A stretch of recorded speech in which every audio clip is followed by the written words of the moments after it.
Itu keren, kehidupan dalam rencana Tuhan. Gunung Ruang di Sulawesi Utara meletus. Itu menyebabkan jutaan lontaran batu pijar, luruhan udara panas, bertonton abu vulkanik, dan akibatnya 12 ribuan penduduk harus diungsikan. Puluhan flights dibatalkan dan ribuan penumpang tertunda terbang. Kenapa dia meletus? Kepala Pusat Vulkanologi dan Mitigasi Bencana Geologi, Hendra Gunawan, mengatakan bahwa Gunung Ruang memiliki karakteristik erupsi eksplosif. Gunung Ruang menghasilkan awan panas. Letusan eksplosif terjadi ketika magma yang lebih kental dan dingin seperti andesit mencapai permukaan. Gas yang terlarut tidak dapat keluar secara lancar dengan mudah. Maka inilah yang menyebabkan peningkatan tekanan, lalu terjadilah ledakan-ledakan gas yang melontarkan lava, gas, batu-batu panas ke udara.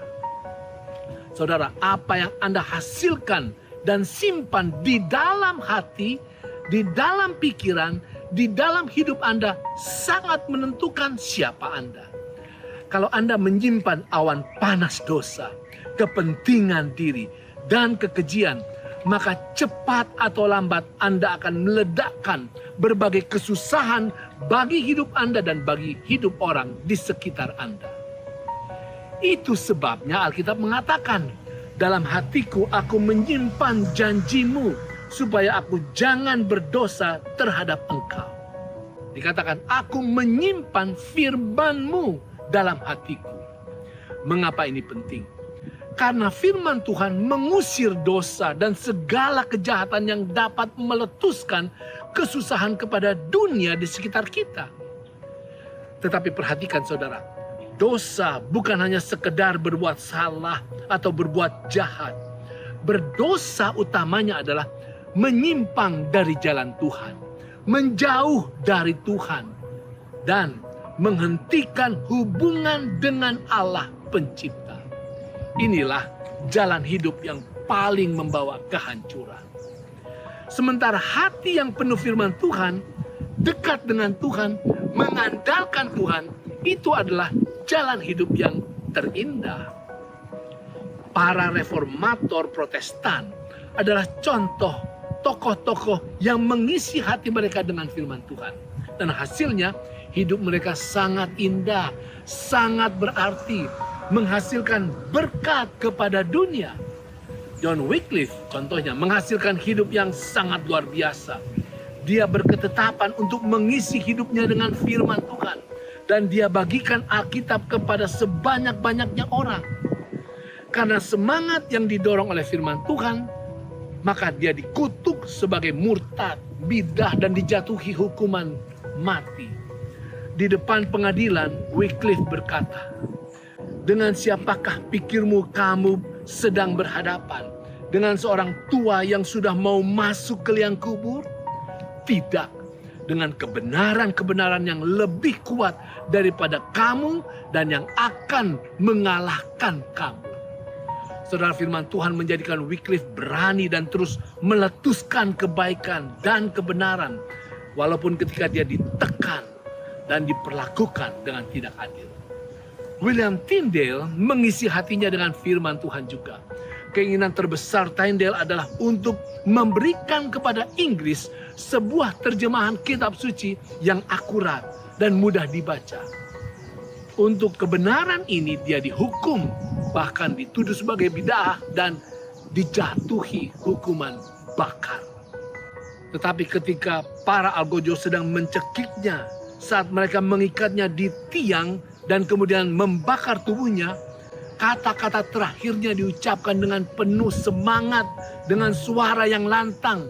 Dikatakan, Tuhan, bukalah mata Raja Inggris. Dan secara ajaib, Tuhan menjawab doa Tyndale. Dalam waktu 4 tahun setelah dia dibakar, 4 terjemahan kitab suci dalam bahasa Inggris telah diterbitkan. Pada tahun 1611, kitab suci King James Version yang pertama dicetak, dan sebagian besar adalah hasil karya daripada Tyndale. Tyndale meletuskan kebaikan dan kebenaran walau ketika dia sedang ditekan ataupun dianiaya. Martin Luther juga adalah tokoh yang mengisi hatinya dengan firman Tuhan.